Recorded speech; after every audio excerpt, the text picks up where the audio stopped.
mengatakan Allah itu Bapakmu, Bapakmu. Maka doa yang diajarkan oleh Yesus adalah Our Father, Pater Noster, Bapa kami. Digambarkan Allah itu sebagai Bapa yang Maha Rahim, seorang Bapa yang anak bungsunya ngaco, kabur, tapi bapaknya itu siap memeluk dia. Ini gambaran tentang Tuhan. Jadi kalau mau tentang Tuhan seperti apa, kita harus cintakan. Dan yang kedua, dikatakan dalam kitab suci, kita bisa melihat perintah-perintah Allah. 10 perintah Allah didapatkan oleh Nabi Abraham, Musa, betul bagus Musa, 10 perintah Allah. Jangan membunuh, hormatilah Tuhan Tuhan Allah, hormatilah orang tuamu, kuduskanlah hari Tuhan. Itu perintah-perintah Tuhan. Sampai akhirnya Yesus pun memberi perintah apa? Kasihilah musuh. Hanya Yesus yang mengajarkan itu. Kasihilah musuh, doakanlah musuh. Berilah kepada orang yang tidak bisa membalas. Itu perintah Allah. Apa yang dipersatukan Allah tidak boleh diceraikan manusia. Itu perintah Allah. Jadi orang Katolik selalu bertanya, kenapa Romo gak boleh cerai? Kan udah bosen. Lihat dia makin buat udah dituli lagi Romo. Beberapa ibu-ibu sering kesel dengan suaminya, dan suaminya sering jengkel dengan istrinya yang ngomong terus. Di masjid aja azan cuma 5 kali. Istri saya 24 jam non-stop. Maka para suami gak aneh kalau tiba-tiba menjadi tuli kalau mendengar istrinya ngomong. Jadi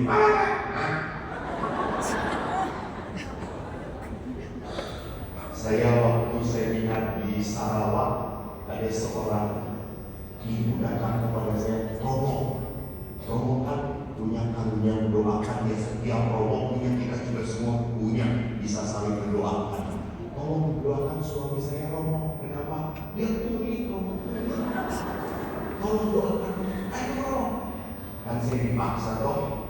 Kita harus tahu ya, yang tidak boleh dilanggar adalah 2 perintah. Perintah Allah dan perintah mama. Mama itu kuasanya di bawah Tuhan Allah. Saya kalau lihat mama minta potret gak bisa ngomong, ayo Romo. Senyum. Dari tadi senyum karena mama itu dulu, tolong doakan suami saya ingatin suaminya, Pak, saya disuruh istri Bapak doain Bapak. Oh, udah tuli. Lalu saya disuruh istri Bapak untuk mendoakan Bapak karena Bapak mulai tuli. Jangan ngomong ini anugerah.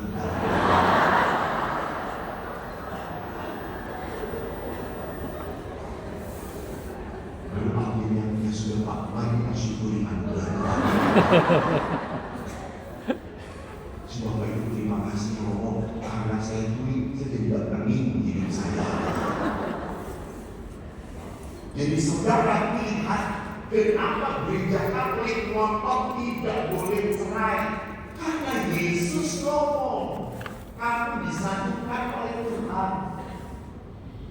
Maka orang Katolik itu perkawinannya diatur oleh 2 hukum. 1, hukum pemerintah sipil. Kedua, hukum ilahi, hukum Tuhan. Jadi jangan kita tuh nggak boleh cerai, cuma gereja yang ada-adain, gereja lain juga boleh kok. Jangan dengerin kata Yesus.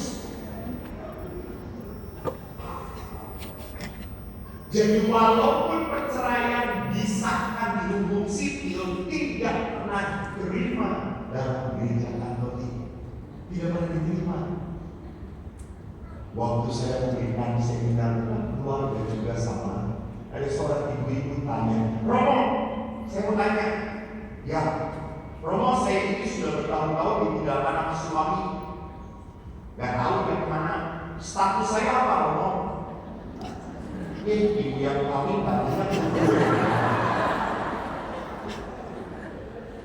Ya walaupun ibu sudah ditinggalkan suami, tetap ibu adalah seorang istri yang terikat dalam perkawinan. Tapi dia sudah pergi, enggak masalah. Tetap ibu bukan singlet lagi, bukan single lagi. Enggak, ibu terikat dalam perkawinan. Jadi saya nggak boleh punya pacar, jangankan pacar. Terus saya dalam hati berpikir, emang masih laku kan saya?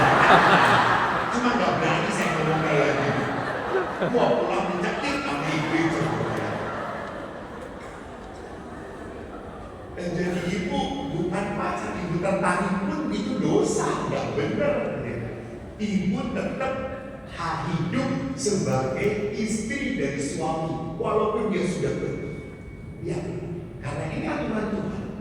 Ini aturan Tuhan. Jadi kita bisa tahu hukum Tuhan itu dari mana? Kitab suci mengatakan seperti wahyu Allah adalah keputusan Allah supaya manusia mengenal kasih dan rencana di dunia ini. Next, kita lihat apa tujuannya kalau begitu.